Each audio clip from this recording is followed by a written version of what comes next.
नमस्कार, news night में आप सभी का स्वागत है। फ्रांस के बियारिट्ज में G7 समिट से इतर प्रधानमंत्री नरेंद्र मोदी और अमेरिकी राष्ट्रपति डोनाल्ड ट्रंप के बीच हुई मुलाकात, जिस पर नजरें सिर्फ पाकिस्तान की ही नहीं बल्कि अन्य मुल्कों की भी थीं। दोनों नेताओं के बीच कश्मीर मसले पर बात हुई और पीएम मोदी ने ट्रंप के सामने साफ कहा कि कश्मीर भारत और पाकिस्तान का द्विपक्षीय मसला है और हम दुनिया के किसी भी देश को इस पर कष्ट नहीं देना चाहते हैं। राष्ट्रपति ट्रंप ने कहा कि मोदी के नेतृत्व में कश्मीर में स्थिति नियंत्रण में है। इस मुलाकात में दोनों नेताओं ने जिस गर्मजोशी और दोस्ताना अंदाज में एक दूसरे का हाथ पकड़ा, उसे कैमरों ने तो कैद किया ही और मीडिया में ये दृश्य दिन भर छाया रहा। क्या इस बॉडी लैंग्वेज और मोदी की कश्मीर नीति से सहमत वैश्विक मंच बढ़ा रहे हैं पाकिस्तान की चिंता? प्रधानमंत्री की फ्रांस समेत यूएई और बहरीन की सफल यात्रा, पाकिस्तान का कश्मीर मसले पर कमजोर दलीलों का है खुलासा। न्यूज नाइट में आज ट्रंप और मोदी मुलाकात के मायनों से लेकर कश्मीर के अंतर्राष्ट्रीयकरण से पाकिस्तान को हासिल हुआ सिफर, इस पर होगी चर्चा। साथ ही पी चिदम्बरम को राहत नहीं, 30 तारीख तक बढ़ी सीबीआई रिमांड। इसके अलावा देश विदेश और खेल जगत में पीवी सिंधु ने रचा इतिहास, पीवी सिंधु ने ऐतिहासिक गोल्ड को भी दिखाएंगे हम आपको। लेकिन इन सबसे पहले 8 बज चुके हैं, आइए शुरुआत करेंगे सबसे पहले हेडलाइंस के साथ। अमेरिकी राष्ट्रपति डोनाल्ड ट्रंप को पीएम मोदी की दो टूक, भारत और पाकिस्तान के बीच किसी तीसरे पक्ष की मध्यस्थता की गुंजाइश को किया खारिज। कहा दोनों देश द्विपक्षीय तरीके से ही कर सकते हैं समाधान, किसी तीसरे देश को नहीं देना चाहते कष्ट।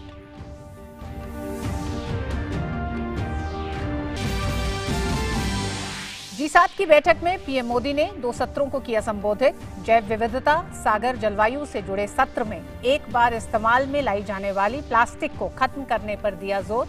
डिजिटल ट्रांसफॉर्मेशन सत्र में देश में सामाजिक असमानता से लड़ने में डिजिटल तकनीक के इस्तेमाल के प्रयासों का किया जिक्र। G7 सम्मेलन से इतर पीएम मोदी ने की द्विपक्षीय बैठकें। सेनेगल के राष्ट्रपति के साथ वार्ता में आतंकवाद के खिलाफ अंतर्राष्ट्रीय मंचों पर सहयोग पर हुई बात। कल रात की थी ब्रिटिश पीएम बोरिस जॉनसन और संयुक्त राष्ट्र महासचिव एंटोनियो गुतेरेस के साथ मुलाकात।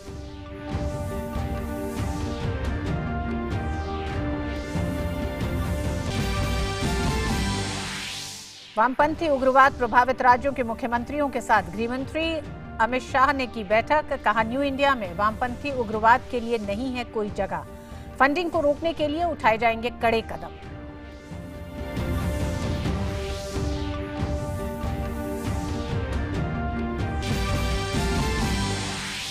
जम्मू कश्मीर में हालात लगातार हो रहे हैं सामान्य और प्रशासन ने राज्य में दवाओं की कमी से किया इंकार। डीडी न्यूज की टीम ने राज्य के कई इलाकों का दौरा कर लिया, अस्पतालों का जायजा, मरीजों को मिल रही है पूरी मदद।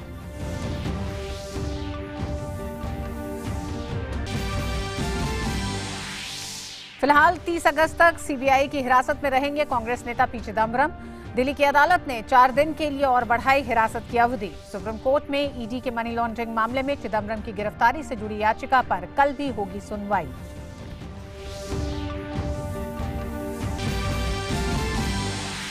भ्रष्टाचार पर एक और करारा प्रहार। केंद्रीय अप्रत्यक्ष कर एवं सीमा शुल्क बोर्ड ने भ्रष्टाचार और अन्य आरोपों में घिरे 22 वरिष्ठ अधिकारियों को जबरन किया रिटायर। फंडामेंटल रूल 56J के तहत की गई कार्रवाई।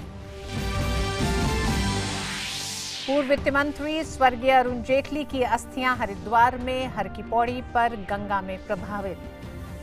बेटे रोहन जेटली ने किया अस्थि कलश का विसर्जन। बीजेपी के कई बड़े नेता रहे मौजूद।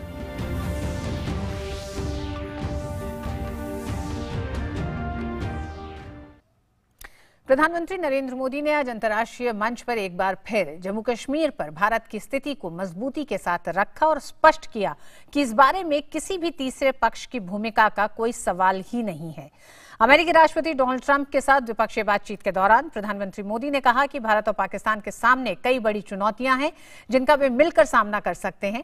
वहीं पाकिस्तान को हाथ लग रही निराशा और हताशा का सिलसिला अमेरिकी राष्ट्रपति के बयान के साथ जारी रहा, जिसमें उन्होंने कहा कि भारत और पाकिस्तान आपसी बातचीत से कोई भी हल निकाल सकते हैं।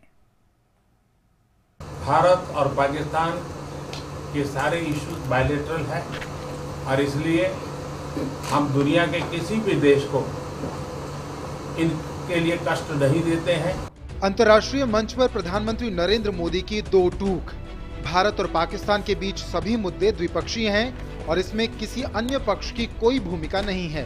मुझे विश्वास है कि भारत और पाकिस्तान जो 1947 के पहले एक ही थे, हम मिलजुल करके हमारी समस्याओं पर चर्चा भी कर सकते हैं और समाधान भी कर सकते हैं। कश्मीर के मुद्दे पर अमेरिकी राष्ट्रपति डोनाल्ड ट्रंप ने कहा कि भारत और पाकिस्तान आपस में बातचीत कर हल निकाल सकते हैं।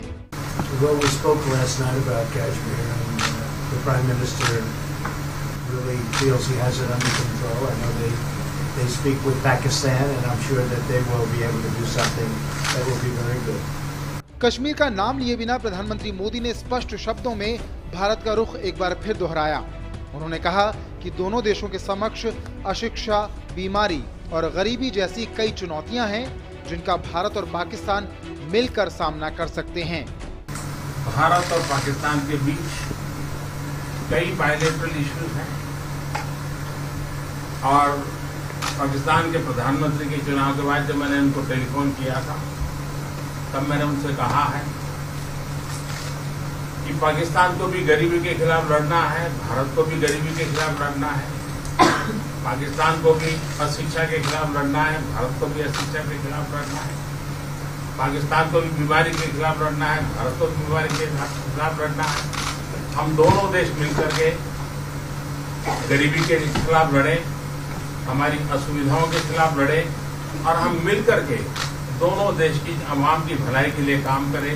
ये संदेश मैंने पाकिस्तान के प्रधानमंत्री जी को भी दिया है और राष्ट्रपति ट्रंप से भी हमेशा हमारे बायलैटरल संबंधों के संबंध में बात होती रहती है।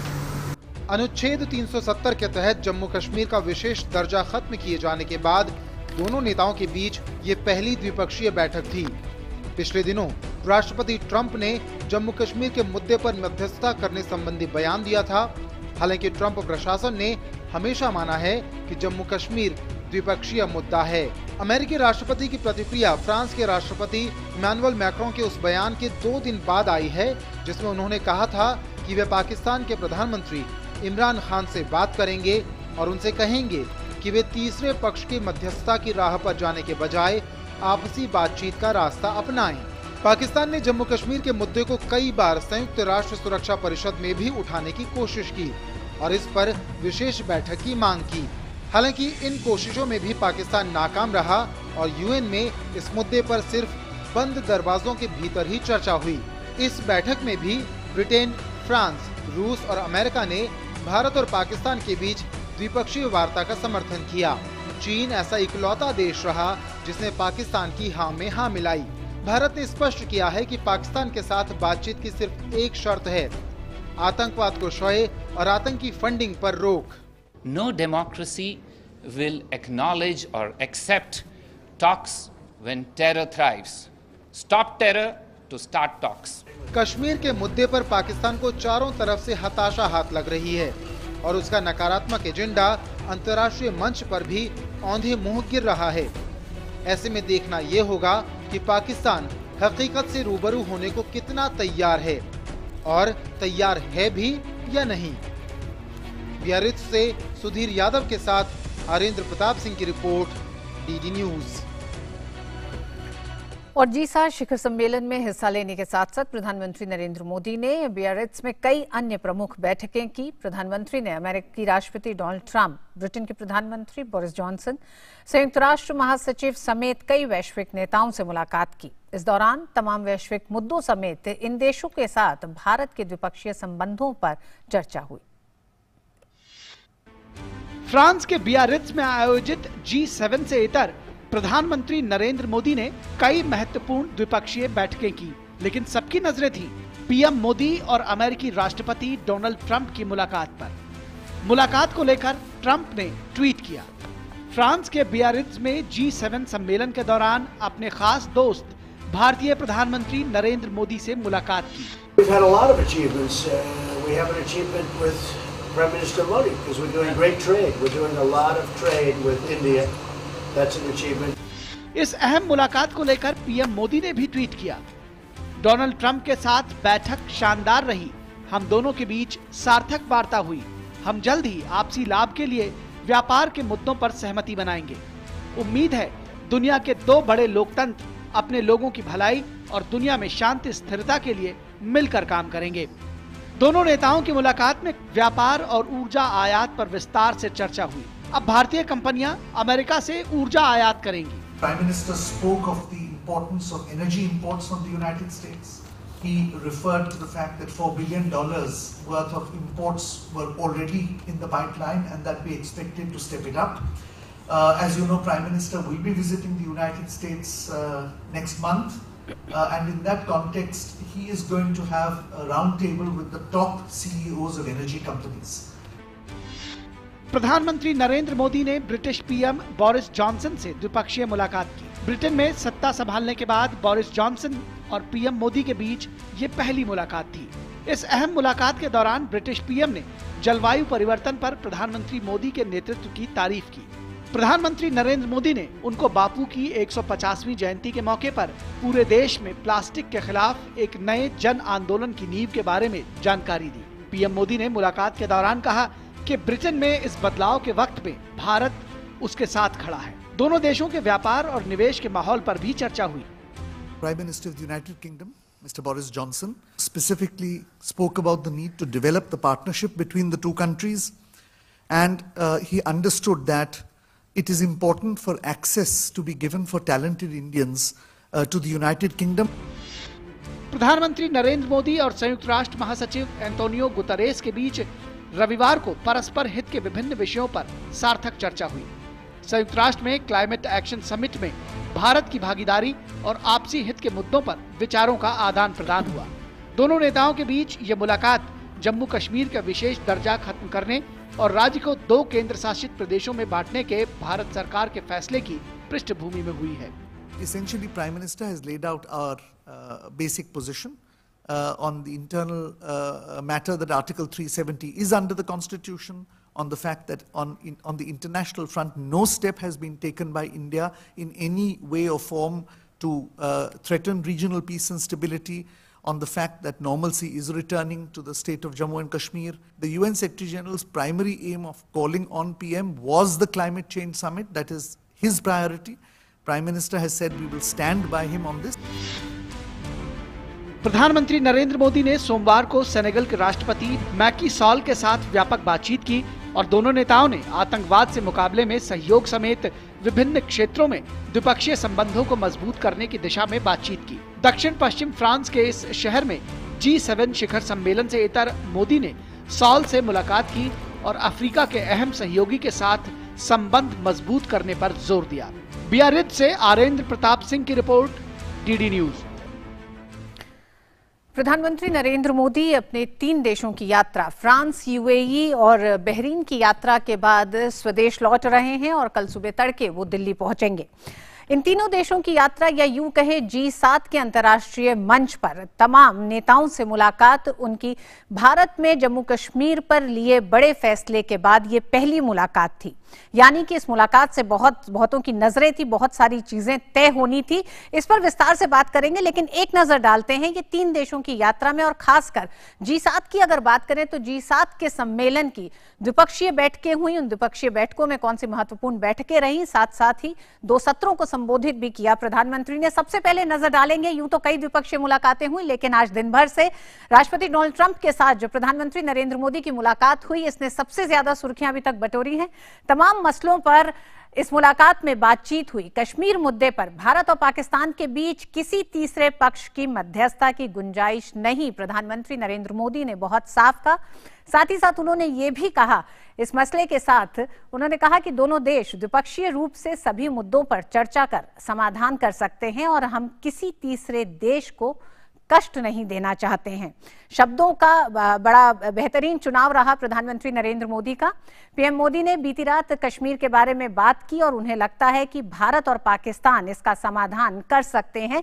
इस मुलाकात में राष्ट्रपति ट्रंप का कहना था और राष्ट्रपति ट्रंप ने अपनी मुलाकात के दौरान अन्य जो मसले उठे उसके बीच में उन्होंने कहा कि प्रधानमंत्री को वास्तव में ये लगता है कि स्थिति उनके नियंत्रण में है कश्मीर में। यानी कि पाकिस्तान जिस तरह से इस पूरे मसले को लेकर इसका अंतर्राष्ट्रीयकरण करने की कोशिश कर रहा था, अमेरिका तक गुहार लगाई है, उस लिहाज से आज की मुलाकात बेहद अहम है। राष्ट्रपति ट्रंप ने कहा कि हम व्यापार के बारे में बात कर रहे हैं, हम सैन्य और दूसरी चीजों पर बात कर रहे हैं, हमारे बीच कुछ शानदार चर्चाएं हुई हैं। तो ये राष्ट्रपति और प्रधानमंत्री नरेंद्र मोदी के बीच की मुलाकात रही। इस मुलाकात के इतर जो मुलाकातें हुई हैं द्विपक्षीय बैठकें, उनमें महत्वपूर्ण बैठकों में रही मैकीसॉल राष्ट्रपति सेनेगल के हैं। विभिन्न क्षेत्रों में द्विपक्षीय संबंधों को मजबूत करने की दिशा में बातचीत हुई। दोनों ही राष्ट्राध्यक्षों में आतंकवाद के खिलाफ और अंतर्राष्ट्रीय मंचों पर सहयोग पर फोकस रहा। इस मुलाकात में विकास साझेदारी पर भी जोर रहा।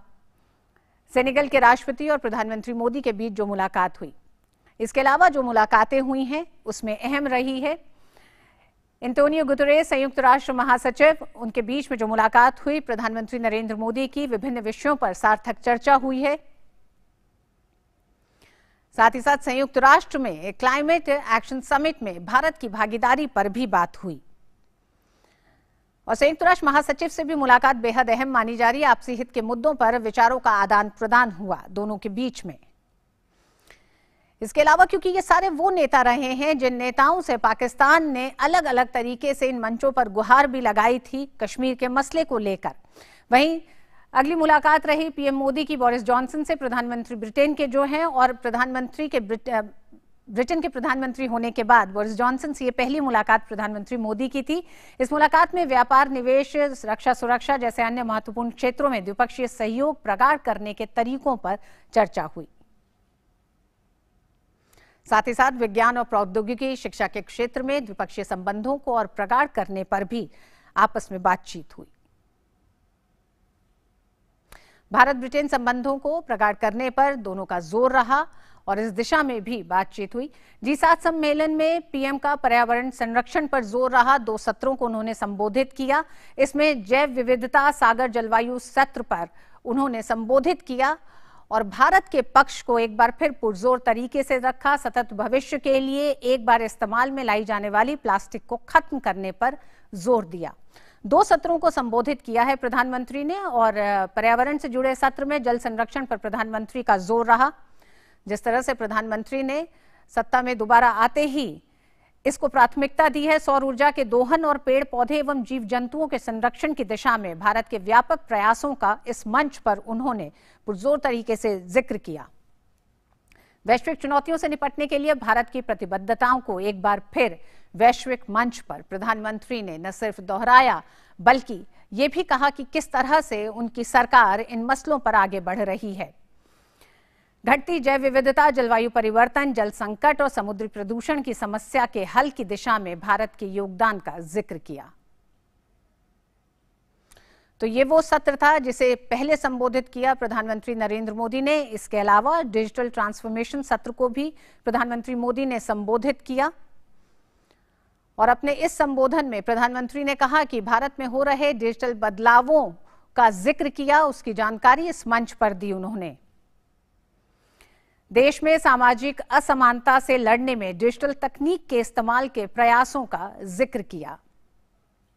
2 सत्रों को संबोधित किया, कई द्विपक्षीय मुलाकातें की और इन द्विपक्षीय मुलाकातों में सबसे ज्यादा नजरें रहीं जब राष्ट्रपति डोनाल्ड ट्रंप से मिलकर उन्होंने एक बार फिर दोहराया इस वैश्विक मंच पे कि कश्मीर के मसले पर किसी तीसरे देश का दखल बर्दाश्त नहीं। इसी पर विस्तार से चर्चा करेंगे। वक्त एक छोटे से ब्रेक का। ब्रेक के बाद देखिए आप हमारे न्यूज नाइट में इस पर चर्चा।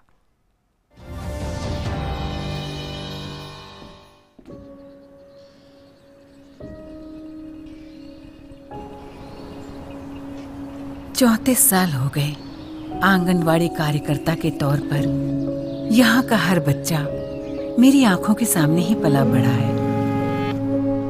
कल यहाँ से जाने के बाद क्या यही गांव वाले मेरा योगदान याद रखेंगे?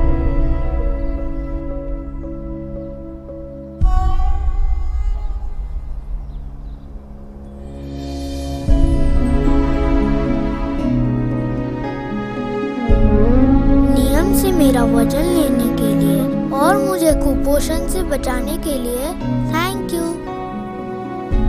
हमें समय पर पोषाहार देने के लिए धन्यवाद। मैडम, क ख ग से LLB तक का रास्ता आपने ही दिखाया था। इस सफर को शुरू करवाने के लिए थैंक यू। मुन्नी की इस दुनिया में आने की खुशखबरी उसके पिताजी से पहले मैंने आपको दी थी। गर्भ के हर कदम पर मेरा हाथ थामने के लिए धन्यवाद। ये हमारी छोटी बहन हमसे ज्यादा सियानी हो गई है। हमारी गोद भराई से लेके मुन्नी के अन्नप्राशन और उसकी भी गोद भराई तक हमारा साथ देने के लिए बहुत धन्यवाद। क्या आप जानते हैं कि गर्भ से जीवन के पहले 1000 दिन बच्चे के पोषण और दिमागी विकास के लिए महत्वपूर्ण होते हैं और उसके भविष्य को आकार देते हैं। कृष्णा देवी की तरह भारत में रोज 13 लाख आंगनवाड़ी कार्यकर्ता एक लक्ष्य के साथ घर से निकलती हैं। हजारों माओं और बच्चों के भविष्य को संवारने का लक्ष्य। उनका हौसला बनाए रखने के लिए आप भी अपने गांव की आंगनवाड़ी कार्यकर्ता का हाथ बटाएं। उनको धन्यवाद कहिए। ई शॉपिंग साइट पर श्वेता ने देखा एक सुंदर हार। उसका डिजाइन देखकर हो गई वो बेकरार। झटपट उसने बुक किया और एडवांस में पेमेंट किया। लेकिन ये क्या, ये नहीं था वो हार जिससे श्वेता को हुआ था प्यार। शॉपिंग साइट के इस व्यवहार से श्वेता तो हुई हैरान परेशान। आप भी शॉपिंग साइट से खरीदारी करते समय रहें सावधान। जानें उनके नियमों को, टर्म्स एंड कंडीशंस का रखें ध्यान। जागो ग्राहक जागो।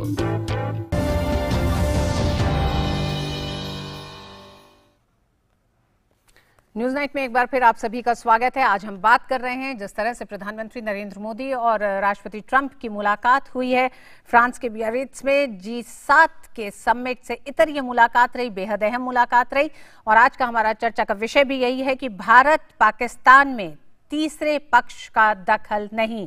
कश्मीर पर पीएम मोदी की दो टूक, भारत पाकिस्तान के सारे मुद्दे हैं द्विपक्षीय।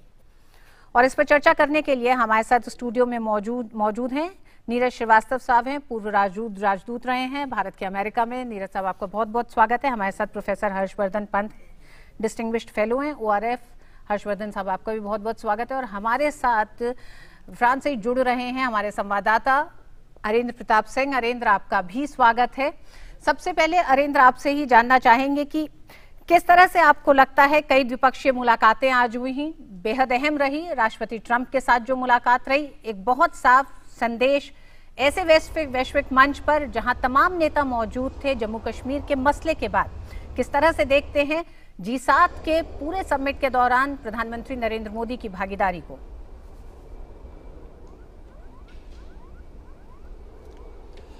ऋतु, आपने अपने ओपनिंग रिपोर्ट्स में भी इस बात को कहा कि प्रधानमंत्री नरेंद्र मोदी का इस प्रकार के इतने बड़े फैसले, कश्मीर के फैसले के बाद में अंतर्राष्ट्रीय मंच पे ये पहला एक मौका था और उस मौके का भरपूर इस्तेमाल करते हुए प्रधानमंत्री ने अपनी बात स्पष्टता के साथ में बहुत ही सही लफ्ज़ों के इस्तेमाल करते हुए कर दी है कि हाँ, आखिर ये पूरी बात क्या है और पाकिस्तान कितनी भी कोशिश कर ले लेकिन उसकी कोशिश असफल कोशिश ही कहलाएगी। उसको कहीं घास कोई देने वाला होगा नहीं, क्योंकि भारत बहुत स्पष्ट है अपनी नीति को लेकर। और आज यही बात जब प्रधानमंत्री ने सधे हुए शब्दों से कही अमेरिका के राष्ट्रपति डोनाल्ड ट्रंप की मौजूदगी में, तो ये न सिर्फ पाकिस्तान के लिए बहुत बड़ा संदेश है बल्कि दुनिया की उन तमाम ताकतों के लिए जो गाहे बगाहे डायरेक्टली इनडायरेक्टली पाकिस्तान को कहीं सपोर्ट करने का प्रयास करती हैं या सोचती हैं।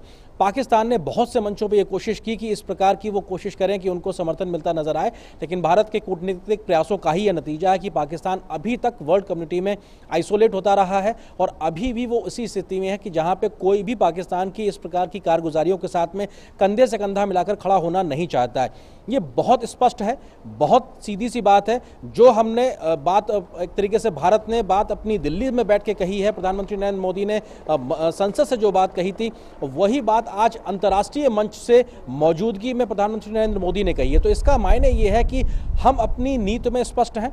हमने जो किया है वो हम दुनिया को उस समय भी बता रहे थे, आज भी बता रहे थे कि हमने अपने संवैधानिक अधिकारों के दायरे में ही अपनी बात को आगे बढ़ाया है और इस प्रकार का कोई भी मसला किसी भी की मध्यस्थता और किसी की भी मौजूदगी की उसकी ज़रूरत नहीं है। और भारत और पाकिस्तान के अगर कोई मसले हैं तो वो आपसी बातचीत से निपटे जाएंगे, ये बिल्कुल तय हो गया। और राष्ट्रपति ट्रंप का भी इस बात को कहना कि भारत और पाकिस्तान अगर अपनी समस्याओं को लेकर आपसी बातचीत से मसले निपटा रहे हैं, इससे बेहतर कुछ नहीं हो सकता। यानी कि भारत ने जो बात कही है, प्रधानमंत्री मोदी ने जो बात कही है, उस पर ट्रंप की एक तरीके से मोहर है, यानी वो उस पर सहमति जताते हैं कि हाँ ठीक है, आप अपने मसले अपने से निपटाइए, हमसे इसका कोई लेना देना नहीं है। क्योंकि हम जानते हैं अंतर्राष्ट्रीय लेवल पे जब इतने बड़े लीडर जब बात करते हैं या अपनी बात रखते हैं तो वो शब्दों का बड़ा सोच समझ के चयन करते हैं, बट उसके मायने निकाले जाते हैं, उसके निहितार्थ होते हैं। और निहितार्थ यही है जो आपने अभी तक अपनी पूरी स्टोरी में बताया कि पाकिस्तान को कहीं से भी कोई एक तरीके से मदद मिलने वाली नहीं है, और भारत ने स्पष्ट कर दिया, और भारत की बात आज दुनिया देख रही है, और अमेरिकी राष्ट्रपति ने भी इस बात को साफ तौर पर कहा। तो ये एक बड़ा संदेश है, पाकिस्तान को समझ में आना चाहिए, और पाकिस्तान को कम से कम यहाँ से आगे समझना होगा कि अगर वो आतंकवाद की राह अपनाएगा तो दुनिया में लगातार वो जैसे आइसोलेट होता जा रहा है, एक अलग थलग पड़ता जा रहा है, उसके लिए यही एक गति होने वाली है। ऋतु जी, अरिंद्र आप हमारे साथ बने रहिएगा। स्टूडियो में हमारे साथ एम्बेसडर श्रीवास्तव हैं। एम्बेसडर श्रीवास्तव, आपसे जानना चाहूंगी, हम एक तरफ ये जरूर कह रहे हैं कि पाकिस्तान को बहुत साफ संदेश है, और अमेरिका ने भी इस बात को कहा कि भारत और पाकिस्तान के तमाम मसले द्विपक्षीय हैं, और वो ये कहता है कि भारत और पाकिस्तान सहमति से सभी मुद्दों को सुलझा लेंगे। लेकिन क्या इस मुलाकात में आपको लगता है कि अमेरिका को भी बहुत साफ संकेत दे दिए प्रधानमंत्री नरेंद्र मोदी ने? क्योंकि 5 अगस्त के बाद से इस मसले को जिस तरह से पाकिस्तान उठा रहा था, उसमें 3 बार मध्यस्थता की बात राष्ट्रपति ट्रंप की तरफ से भी आई, हालांकि उनके पूरे प्रशासन ने इस बात को एक तरह से नकारा उसके बाद, लेकिन उनको भी साफ संकेत आपको लगता है अमेरिका को भी है? देखिए, मैं समझता हूं कि इससे साफ कोई संकेत हो ही नहीं सकता। डिप्लोमेसी में शब्दों का मतलब होता है, मीनिंग होता है, और प्रधानमंत्री जी ने कहा है सीधे कि हम किसी तीसरे देश को कष्ट नहीं देना चाहते। भारत और पाकिस्तान के बीच में जितने भी मुद्दे हैं वो द्विपक्षीय तरीके से उसको सुलझाए जाएंगे। तो अब कोई भी डाउट की पॉसिबिलिटी, गुंजाइश नहीं रह गई है। दूसरी बात मैं ये कहना चाहूँगा एक चीज़ कि पाकिस्तान के मित्रों की संख्या कम होती जा रही है। ट्रेडिशनली पाकिस्तान के 3-4 मित्र थे जो उसको सपोर्ट करते थे जी। उसमें चीन था, यूएई और सऊदी अरेबिया। इस बार अब इधर कुछ दिनों से ये देखने में आया है कि चीन को छोड़कर और कोई मित्र ही नहीं है, क्योंकि यूएई ने भी जो स्टेटमेंट दिया है जम्मू एंड कश्मीर पर, वो भी उसके पाकिस्तान ने प्रोटेस्ट किया है उसके अगेंस्ट। तो पाकिस्तान एकदम अलग थलग पड़ता जा रहा है, और चीन को छोड़कर अब उसका कोई दोस्त नहीं है। हर्षवर्धन जी, अमेरिका को लेकर तो बात करेंगे ही, जिस तरह से राष्ट्रपति ट्रंप और प्रधानमंत्री नरेंद्र मोदी के बीच बातचीत हुई, इन 3 देशों की यात्रा को बेहद अहम माना जा रहा था, और खासकर कश्मीर को अगर केंद्र बिंदु माने तो उस लिहाज से भी। क्या आपको लगता है बहरीन और यूएई की यात्रा एक बड़ा झटका पाकिस्तान के लिए साबित हुई है? और वो इससे भी पता चलता है कि यूएई के बाद बहरीन ने जब मोदी को सर्वोच्च सम्मान से सम्मानित किया, तो इसका विरोध उन्होंने इस तरह से दिखाया कि उनके एक मंत्री वहां नहीं पहुंचे जिनकी यात्रा पहले से थी, अपनी यात्रा को रद्द किया। तो एक बड़ा झटका पाकिस्तान को साफ यहां से भी मिलता दिख रहा है। जी बिल्कुल, और मुझे लगता है जिस तरह से सरकार ने अपनी Middle East policy, West Asia policy को आगे बढ़ाया है, उसमें जिस तरह के झटके पाकिस्तान को लग रहे हैं पिछले कुछ महीनों में, और ख़ासकर हमने देखा है बालाकोट से शुरू हो गया था, और अब ये इस स्थिति में आए हैं कि कश्मीर मुद्दे पर भी सपोर्ट मिलना मुश्किल हो रहा है। तो वहाँ पर भारत की कूटनीतिक जो सफलता है उसको नज़रअंदाज नहीं किया जा सकता। और क्योंकि पाकिस्तान ने ये बात अपने इंटरनलाइज कर ली थी कि कहीं पर मुस्लिम बाहुल्य देशों में तो हमको सपोर्ट मिलेगा ही मिलेगा, हम कश्मीर का मुद्दा उठाएंगे, हम 2 नेशन थ्योरी का मुद्दा उठाएंगे, तो उसमें वहाँ पर सपोर्ट मिलना वाजिब है। लेकिन आपने देखा किस तरह से वहाँ का सारा जो पॉलिटिकल अंडरस्टैंडिंग है वो बदल गई है। भारत ने जिस तरह से हाई प्रोफाइल डिप्लोमेसी, प्रधानमंत्री ने खुद जो नेतृत्व किया है उस डिप्लोमेसी का, उसमें जिस तरह के इंटरपर्सनल रिलेशनशिप उन्होंने बनाए हैं, उसका नतीजा ये है कि आज वहाँ के जो नेता हैं वो पाकिस्तान को बिल्कुल नज़रअंदाज करके एक भारत के पक्ष में इतनी सशक्त पॉलिसी उन्होंने खड़ी कर दी है कि मुझे नहीं लगता कि पाकिस्तान को अब इस उम्मीद रखनी चाहिए कि वहाँ से कोई सपोर्ट मिलने वाला, जैसा अभी जिक्र हुआ था। लेकिन दूसरी बात यह है कि जहाँ पर भारत के जो अपने हित हैं, द्विपक्षीय हित उन देशों के साथ हैं, चाहे वो बहरीन हो या यूएई हो, उनको भी आप देखिए किस तरीके से प्रस्तुत किया जा रहा है। वहाँ पर जो हमारी इंडियंस जो हैं, एक्सपेट्रिएट कम्युनिटी है, जो NRI, जो नॉन रेजिडेंट इंडियंस हैं, उनके लिए आप देखिए कितना काम हो रहा है, जो पहले कहीं पर अटका रहता था, जहां पर ये हमेशा गुंजाइश रहती थी कि वहां पर उस तरह की सुविधाएं हिंदुस्तानियों को नहीं मिल पाती। तो प्रधानमंत्री ने जो ये कोशिश करी है, इसके नतीजे आपको देखने को मिल रहे हैं, चाहे वो प्रधानमंत्री का सम्मान करना हो या भारत की संवेदनाओं का सम्मान करना हो। अरिंद्र, जिस तरह से हमारे गेस्ट हर्षवर्धन जी ने भी कहा कि अपनी एक केमिस्ट्री जो प्रधानमंत्री नरेंद्र मोदी ने तमाम नेताओं के साथ अपने पिछले इतने 5 साल में और इस दूसरे कार्यकाल में भी तैयार की है, उस केमिस्ट्री की एक बेहतरीन झलक आज दिखाई दी जब राष्ट्रपति ट्रंप के साथ उन्होंने हाथ मिलाया। और भारत के मीडिया में हमें लगता है कि पाकिस्तान के मीडिया में वो एक डर के तौर पे दिखा होगा वो दृश्य, और भारत के लिए वो एक तरह से एक बड़े और हौसले के दृश्य में, और भारत का एक तरह से अर्थव्यवस्था का जो दम दिखाई दे रहा है वो दिखता है उस पूरे दृश्य में। किस तरह की चर्चा वहां पे भी रही, क्या एनालिसिस वहां पे किया जा रहा था इस बॉडी लैंग्वेज का?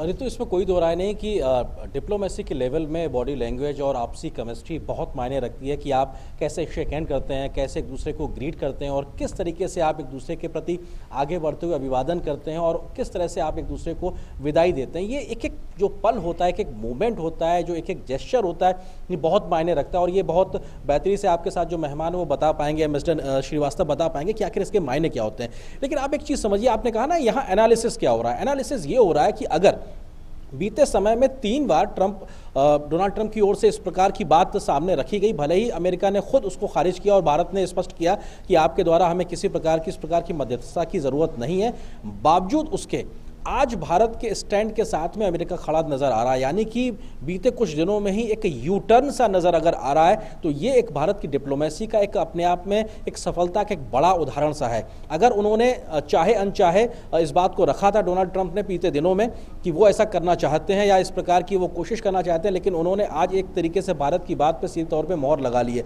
निश्चित तौर से कोई व्यक्ति इस तरह से आके सामने नहीं कहेगा कि हाँ ठीक है, आप हम अपने शब्दों को वापस लेते हैं, लेकिन आपके द्वारा कही हुई बात का अगर वो समर्थन कर रहे हैं तो उनकी एक पॉलिसी में एक बड़ा एक यूटर्न है। और ये शायद एक भारत की जो कूटनीतिक प्रयास लगातार रहे हैं उसकी सफलता को दर्शाता नजर आ रहा है। यहाँ पे एनालिसिस यही हो रहा है कि भारत का जो वैश्विक मंच पे बढ़ता हुआ कद है, भारत की अपनी खुद की नीतियों को लेकर जो स्पष्टता है, भारत की जो वैश्विक चुनौतियों को लेकर उसके सहयोगात्मक रवैया है वो बहुत स्पष्ट है। वहीं दूसरी तरफ आप अगर पाकिस्तान को देखें तो वो अपने जाल में उलझा नजर आता है। उसको खुद नहीं पता है कि अपने पाकिस्तान की भौगोलिक सीमाओं में योजनाओं को कैसे चलाना है, अपने लोगों की बेहतरी के लिए काम कैसे करना है, दुनिया के साथ कैसे डील करना है। वो अभी तक ट्रेडिशनली ये सोचा करता था कि जो हमको सहयोग करते चले आ रहे हैं हमारे गलत और सही कामों में, वो हम उनकी मजबूरी है कि हमको हमारे लिए मदद करते रहें। लेकिन अब दुनिया बहुत बदल गई है, सच्चाई से रूबरू होने के लिए पाकिस्तान को भी तैयार रहना पड़ेगा। भारत के जो प्रयास लगातार रहे हैं उससे पाकिस्तान की सच्चाई को और क्लियर क्रिस्टल करके हमने दुनिया के सामने रख दिया कि देखिए साहब, ये वो पाकिस्तान है जिससे सिर्फ हमें खतरा नहीं बल्कि दुनिया को खतरा है, आपको भी आगाह कर रहे हैं, देख लीजिए आपको भी परेशानी होने वाली है। अब दुनिया बहुत तेजी से इस बात को मानने लगी है, जो बात भारत दशकों से कहता रहा था। लेकिन बीते 5 सालों में अगर पीएम मोदी के इन कूटनीतिक प्रयासों की अगर बात की जाए तो शायद उसका एक असर बड़ा तेजी से देखने को मिला। और यही एक वजह है कि आज एक बड़ा एक चेंज कहीं ना कहीं देखने को मिल रहा है। अगर अमेरिका के लिहाज से बात की जाए, जिसका जिक्र अभी आपके मेहमानों ने भी किया जी, कि अमेरिका ट्रेडिशनली पाकिस्तान को कहीं ना कहीं सपोर्ट किया करता था और कई बार नज़रअंदाज भी होते थे हमारे भारत के हित। लेकिन अब भारत के हित के हितों को नज़रअंदाज कर पाना अमेरिका या किसी भी इस प्रकार के मुल्क के लिए मुश्किल होगा, क्योंकि भारत जो बात कहता है वो शायद विश्व के हित के लिहाज से है। ये बात अब दुनिया में एक वेल स्टेब्लिश फैक्ट है। हम जो कहते हैं स्पष्ट होते हैं, हमारा जो विजन होता है वो स्पष्ट होता है, हम जो अपनी नीतियाँ लागू कर रहे हैं वो हमारी स्पष्टता के साथ में। तो ये जो एक क्लियर क्रिस्टल स्पष्टता के साथ में भारत आगे बढ़ता नजर आ रहा है अपने क्षेत्र में, और साथ ही साथ हम वैश्विक मंच पे जो बात रख रहे हैं उसका एक बड़ा मायने है। और जो एक स्टेबल गवर्नमेंट 2014 में पीएम मोदी की आई थी, उससे ज़्यादा बढ़ के थम्बिंग मेजोरिटी के साथ में 2019 में अभी उनकी सरकार आई है, ये भी एक बहुत बड़ा फैक्टर होता है कि यह कितने बड़ी शख्सियत है, कितना बड़ा नेता है, कितनी स्टेबल गवर्नमेंट है जो इस प्रकार के फैसले ले रही है। ये भी एक बड़ा असर डालता है जब आप वैश्विक मंच पर खड़े होकर अपनी बात रखते हैं। शायद वो सब चीज़ें भी प्रधानमंत्री नरेंद्र मोदी के पक्ष में जाती हैं, भारत के पक्ष में जाती हैं। अरिंद्र, आप हमारे साथ बने ही रहिएगा अभी भी।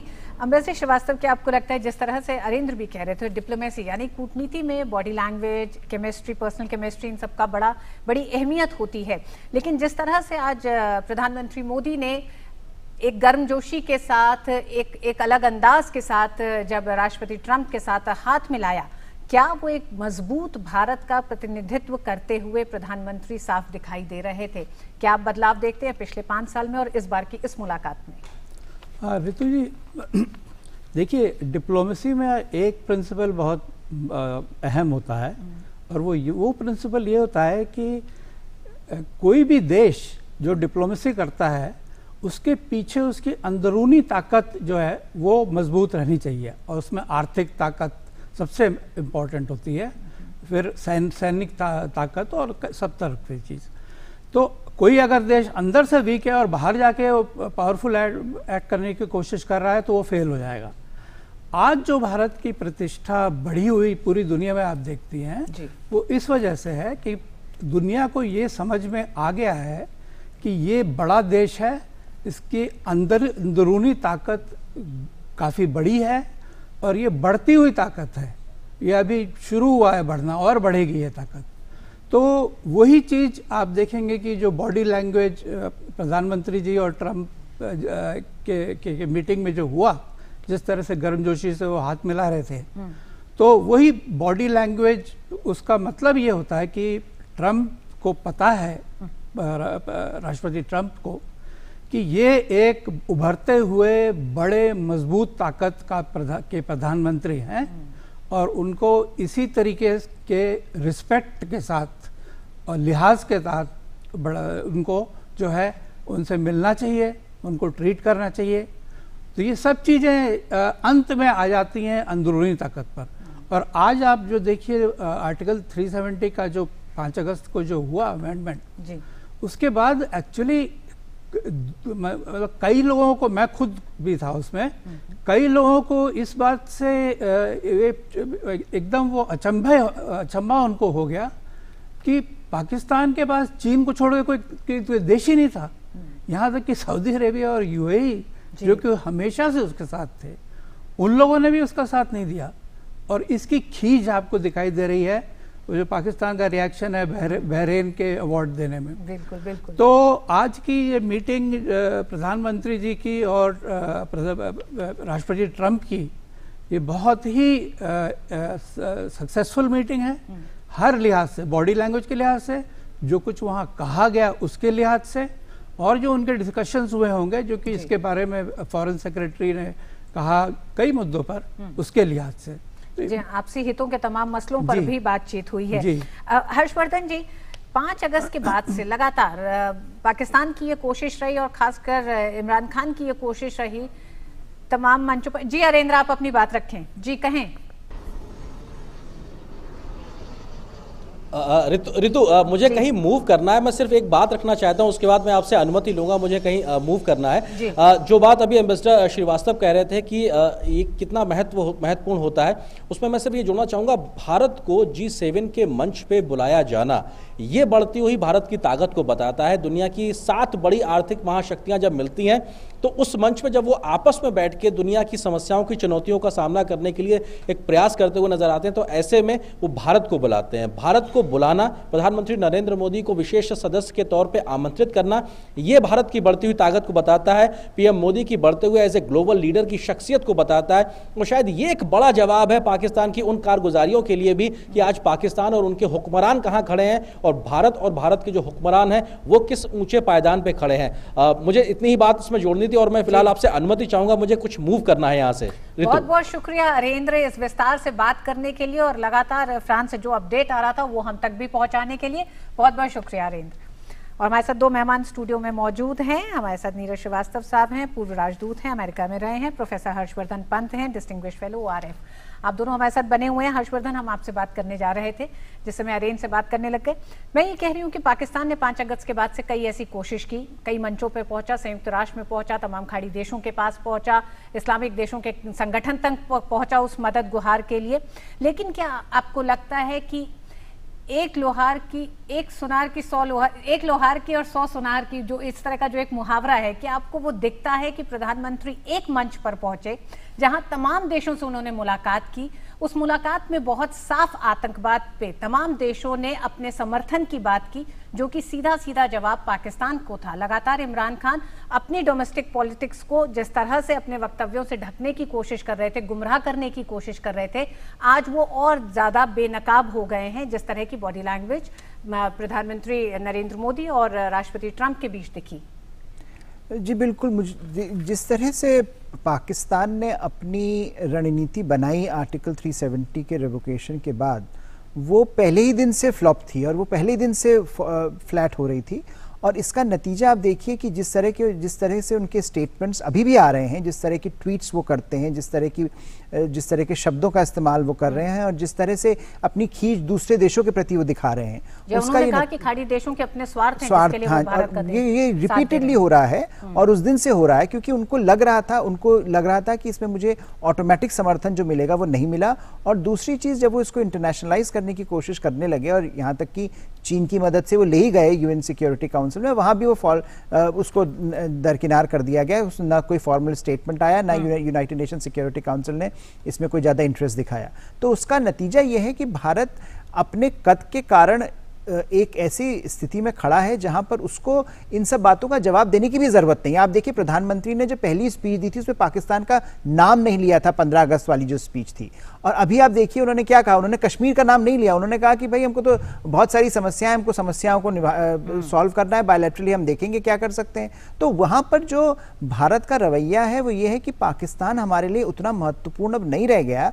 हमारी जो आकांक्षाएं और अपेक्षाएं हैं वो बहुत बड़ी हैं। हम इंटरनेशनल प्लेटफॉर्म पर एक उभरती हुई शक्ति के रूप में काम करना चाहते हैं, दूसरे देशों के साथ मिलकर काम करना चाहते हैं। और जिस तरह के जो आपने बताया था, जिस तरह के संवाद वो कर रहे थे वहां पर, जिस तरह के डिस्कशंस में वो इन्वॉल्व थे, चाहे वो इन्वायरमेंट का हो, चाहे वो डिजिटल ट्रांसफॉर्मेशन का हो, वो एक ग्लोबल जो मैंडेट है भारत का, जो भारत ग्लोबल कोऑपरेशन के साथ करना चाहता है, उसका नतीजा है। हम ये मसलों पर कि आप कश्मीर पर लड़ते रहें, दो टूक एक दूसरे को सुनाते रहें, उससे ऊपर उठ गए हैं। भारत ने अपने हितों के कारण एक पॉलिसी डिसीजन लिया है, अपने क्षेत्र, अपने संवैधानिक जो फ्रेमवर्क था उसके अनुसार लिया है। भारत को इससे कोई फर्क नहीं पड़ता कि दूसरा देश इसके बारे में क्या सोचता है। और मुझे लगता है इसका रिफ्लेक्शन आपको प्रधानमंत्री की बॉडी लैंग्वेज और उनके स्टेटमेंट्स में दिखाई देता है। जी हर्षवर्धन साहब, जैसा आप कह रहे हैं कि प्रधानमंत्री नरेंद्र मोदी ने इस मंच को, जहां कश्मीर को यह बताने के लिए भी इस्तेमाल करा, या इस मंच पर बहुत साफ संकेत दिया कि कश्मीर भारत और पाकिस्तान द्विपक्षीय मसला है, साथ ही साथ उन्होंने तमाम वो वैश्विक समस्याओं का भी जिक्र किया, उनके समाधान के साथ भारत के रुख को भी इस मंच पे रखा। यानी कि भारत के लिए, प्रधानमंत्री नरेंद्र मोदी के लिए ये मंच और बहरीन और यूएई की सफल यात्रा रही है, तमाम लक्ष्यों के लिहाज से, तमाम क्षेत्रों और मुद्दों के लिहाज से, अगर आपसी हितों की भी बात करें या फिर वैश्विक मंच पे उन समस्याओं की बात करें। बहुत बहुत शुक्रिया दोनों ही मेहमानों का स्टूडियो आने का और चर्चा के लिए। वक्त एक छोटे से ब्रेक का, ब्रेक के बाद देखेंगे कुछ और खबरें। देखते रहिए न्यूज़ नाइट।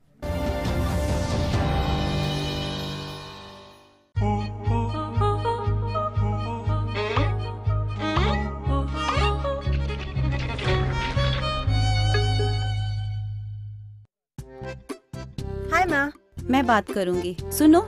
जी मैडम जी। क्या नाम है तेरा? शीला। बच्ची का ख्याल रखा है कभी? जी।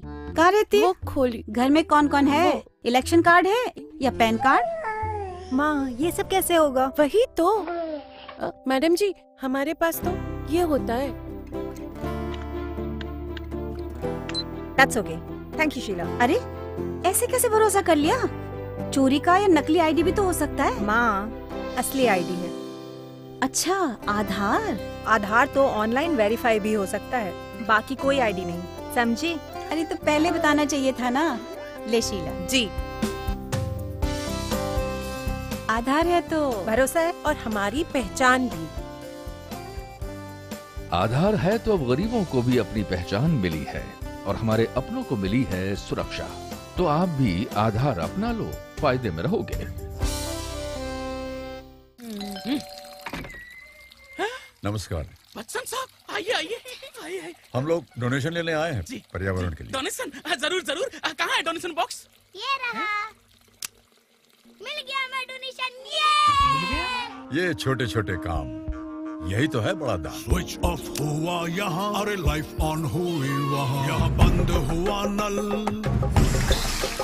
वहाँ बदला देखो कल, करके कारपूल, हवा में घुली मुस्कान, प्लास्टिक छोड़ झोला लिया, बचाई जीवों की जान। कुछ हरे भरे काम अपनी धरती के नाम, कुछ हरे भरे। समझ गए? हाँ, समझ गया सर। अंदर नल ऑन है। चलिए, एक और जुड़ गया ग्रीन गुड डीड्स अभियान से। हम सबको भी हर दिन करनी है ग्रीन गुड डीड्स, यानी कुछ हरे भरे काम अपनी धरती के नाम।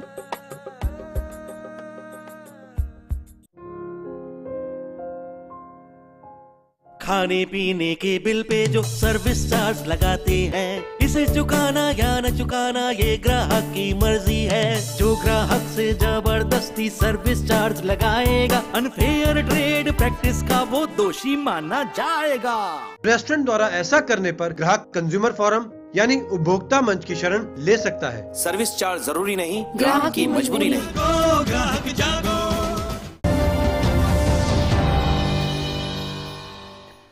गृहमंत्री अमित शाह ने वामपंथी उग्रवाद से प्रभावित राज्यों के मुख्यमंत्रियों की बैठक बुलाई। कई केंद्रीय मंत्रियों की मौजूदगी में हुई इस बैठक के दौरान न सिर्फ प्रभावित राज्यों की सुरक्षा स्थिति की समीक्षा की गई, बल्कि उन इलाकों में विकास कार्यों को और तेज करने को लेकर भी बातचीत हुई। गृहमंत्री अमित शाह ने राज्यों से कहा कि प्रधानमंत्री नरेंद्र मोदी के नेतृत्व में बन रहे नए भारत में वामपंथी उग्रवाद के लिए कोई जगह नहीं है। ऐसे में इसके सफाई के लिए सबको मिलकर कोशिश करनी होगी। बैठक में गृह मंत्रालय और सुरक्षा एजेंसियों के वरिष्ठ अधिकारियों के अलावा वामपंथी उग्रवाद से प्रभावित राज्यों के मुख्य सचिवों और डीजीपी ने भी शिरकत की। केंद्रीय गृह मंत्री अमित शाह ने वामपंथी उग्रवाद की स्थिति की समीक्षा के लिए एक बड़ी बैठक बुलाई। इसमें केंद्र सरकार के कई मंत्रियों, प्रभावित राज्य के मुख्यमंत्रियों, मुख्य सचिवों और पुलिस महानिदेशकों के साथ केंद्र और राज्यों के आला अधिकारियों ने शिरकत की। बैठक में गृह मंत्री ने कहा कि वामपंथी उग्रवाद पिछले कुछ दशकों से देश के सामने बड़ी चुनौती है। उन्होंने कहा कि वामपंथी उग्रवाद लोकतांत्रिक व्यवस्था में विश्वास नहीं करता और वामपंथी उग्रवादी सत्ता हथियाने और अपने लाभ के लिए सबसे कम विकसित क्षेत्रों में निर्दोष लोगों को गुमराह भी करते हैं। गृहमंत्री ने कहा कि प्रधानमंत्री नरेंद्र मोदी जी जिस नए भारत के निर्माण की बात करते हैं, उसमें वामपंथी उग्रवाद की कोई जगह नहीं है। अमित शाह ने बैठक में वामपंथी उग्रवाद में तेजी से हो रही गिरावट के आंकड़े भी पेश किए। उन्होंने बताया कि साल 2009 में वामपंथी उग्रवाद की 2258 घटनाएं हुई, लेकिन साल 2018 में यह घटकर 833 रह गईं। उन्होंने बताया कि पिछले साल केवल 60 जिलों में वामपंथी उग्रवाद की घटनाएं दर्ज की गई हैं। ऐसे में गृहमंत्री ने कहा कि केंद्र और राज्य के बीच समन्वय के साथ वामपंथी उग्रवाद को जड़ से समाप्त किया जा सकता है। उग्रवाद को समाप्त करने के लिए गृहमंत्री ने उन्हें उपलब्ध होने वाले धन को रोकने के लिए सुझाव भी दिए।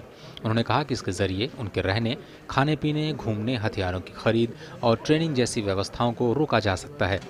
राज्यों के साथ बैठक में गृहमंत्री ने ऐलान किया कि वामपंथी उग्रवाद से निपटने के लिए साल 2015 की राष्ट्रीय नीति जारी रहेगी। सुरक्षा के उपायों के साथ साथ विकास के कार्यों और स्थानीय समुदायों के अधिकारों को सुनिश्चित करना प्राथमिकता में रहेगा। सड़क और टेलीकॉम कनेक्टिविटी में सुधार, वित्तीय समावेशन, कौशल विकास और शिक्षा पर जोर रहेगा। एकलव्य मॉडल के अंतर्गत खोले जाने वाले स्कूलों की गति तेज की जाएगी और सभी नागरिकों को 5 किलोमीटर के भीतर बैंकिंग सुविधाएं मिलेगी। केंद्रीय गृहमंत्री ने राज्य सरकारों को विश्वास दिलाया कि वामपंथी उग्रवाद को निर्मूल करने में केंद्र सरकार पूरा सहयोग करेगी। उन्होंने कहा कि सुरक्षा बलों को माओवादियों से निपटने के लिए सक्रिय रणनीति बनाने का समय आ गया है और आतंक की घटनाओं को हर कीमत पर टालना जरूरी है। सुधाकर दास, डीडी न्यूज। जम्मू कश्मीर में हालात लगातार और सामान्य हो रहे हैं। इस बीच राज्य प्रशासन ने राज्य में दवाओं की कमी से इनकार किया है। डीडी न्यूज की टीम ने राज्य के कई इलाकों का दौरा कर अस्पतालों का जायजा लिया। इन दौरों में से हमें पता लगा कि अस्पतालों में मरीजों को पूरी मदद मिल रही है।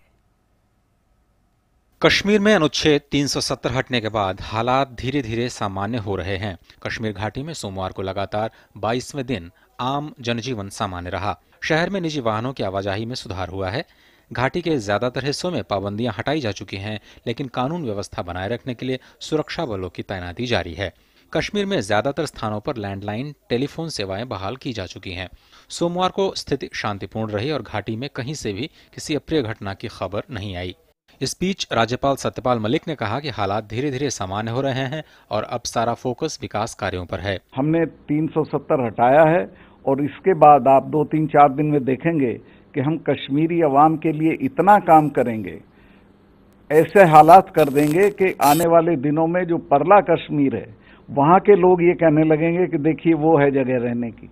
हम कश्मीरी जनता की उनकी अस्मिता की, उनकी पहचान की, उनकी कल्चर की, उनके जॉब्स की, उनकी जमीन की, सबकी रक्षा करेंगे। हम उनका कोई नुकसान नहीं होने देंगे। श्रीनगर में भी हालात सामान्य है, लेकिन हमारी टीम ने राज्य के दूर दराज इलाकों का भी दौरा किया और पाया कि ज्यादातर जगहों पर जनजीवन सामान्य है। धारा 370 के बाद हमने श्रीनगर के इलाकों में भी दिखाया कि जो जनजीवन है वो लगातार सामान्य होता जा रहा है।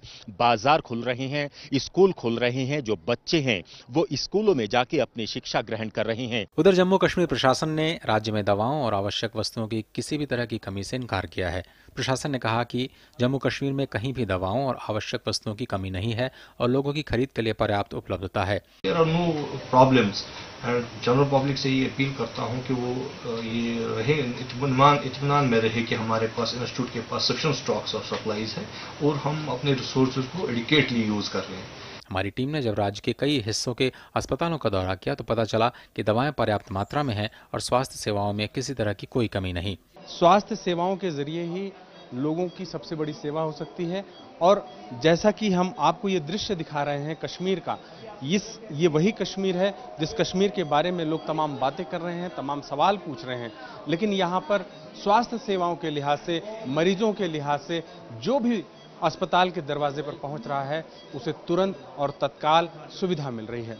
हमारी तरफ से जो केयर है, जो भी हमारी रिक्वायरमेंट्स है, ड्रग्स की, मेडिसिन्स की, कंज्यूमेबल्स की, तो वो अभी हमारा ठीक चल रहा है।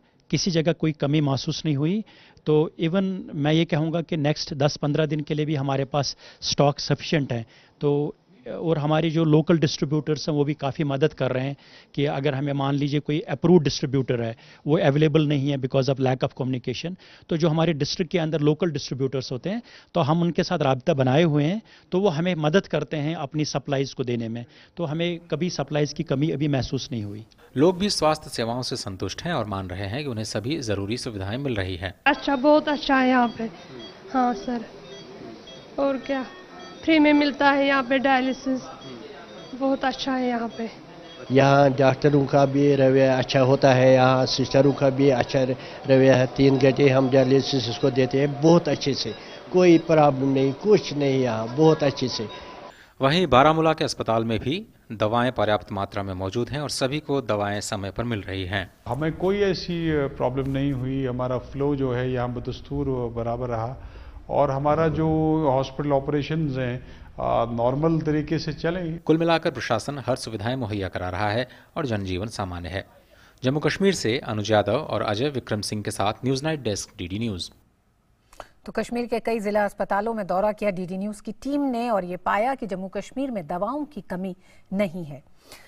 बढ़ते हैं अगली खबर की तरफ। आईएनएक्स मामले में पूर्व वित्त मंत्री पी चिदम्बरम को सुप्रीम कोर्ट के बाद सीबीआई कोर्ट से भी बड़ा झटका लगा है। सीबीआई कोर्ट ने चिदम्बरम को 30 अगस्त तक पुलिस रिमांड के लिए भेज दिया है। हालांकि कोर्ट ने चिदम्बरम को ईडी से गिरफ्तारी के मामले में 1 दिन की राहत दी थी।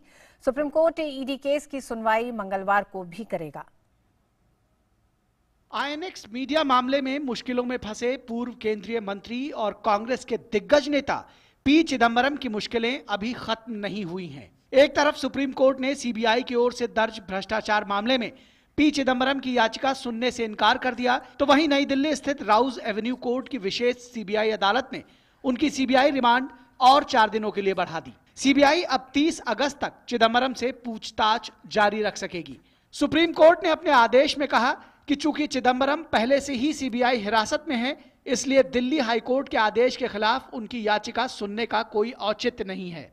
सुप्रीम कोर्ट ने कहा कि चिदम्बरम नियमित जमानत के लिए याचिका दायर कर सकते हैं। सुप्रीम कोर्ट ईडी की याचिका पर कल दोबारा सुनवाई करेगी और कल तक ईडी चिदम्बरम को गिरफ्तार नहीं कर सकेगी। हालांकि सीबीआई अदालत के आदेश के बाद अब चिदम्बरम 30 अगस्त तक सीबीआई की हिरासत में रहेंगे। वहीं सीबीआई की विशेष अदालत में जिरह के दौरान चिदम्बरम की 5 दिन की हिरासत की मांग करते हुए सीबीआई की ओर से कहा गया कि इस पूरे मामले में ईडी भी जांच कर रही है और सीबीआई को ईडी से भी कई अहम सुराग मिले हैं। दोनों पक्षों की दलीलें सुनने के बाद अदालत ने चिदम्बरम की हिरासत अगले 4 दिनों के लिए बढ़ा दी। ये देखना भी दिलचस्प होगा कि 30 अगस्त के बाद चिदम्बरम को लेकर अदालत का रुख क्या होता है, क्योंकि इस पूरे मामले में प्रवर्तन निदेशालय भी चिदम्बरम को हिरासत में लेकर पूछताछ करना चाहता है। अनिल पुनिया और विकास सारथी के साथ news night desk, DD news. आजादी की 73वीं वर्षगांठ पर लाल किले की प्राचीर से देश को संबोधित करते हुए प्रधानमंत्री नरेंद्र मोदी ने पॉलिथीन के बढ़ते प्रदूषण पर चिंता जताई थी।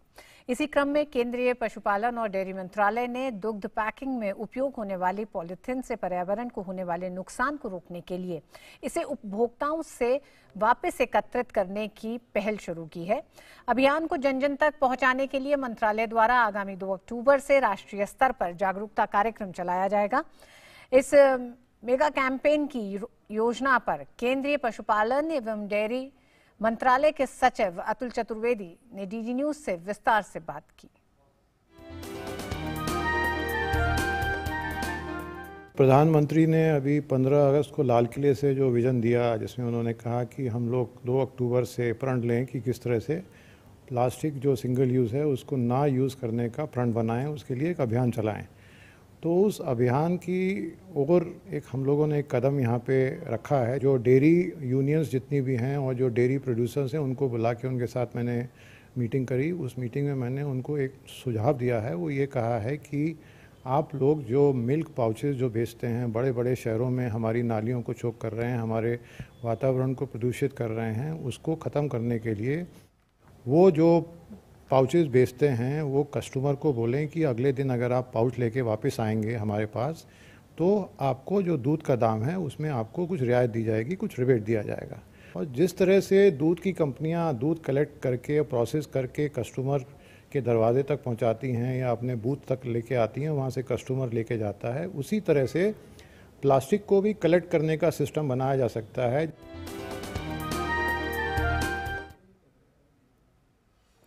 पूर्व केंद्रीय मंत्री स्वर्गीय अरुण जेटली की अस्थियां आज हर की पौड़ी पर गंगा में प्रवाहित कर दी गई।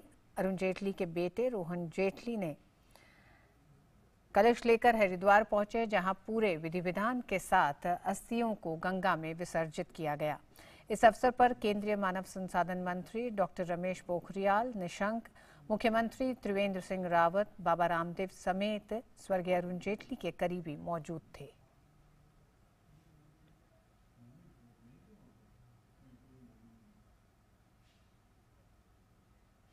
और आइए अब एक नजर डालते हैं देश के अन्य राज्यों में क्या रही आज बड़ी खबरें।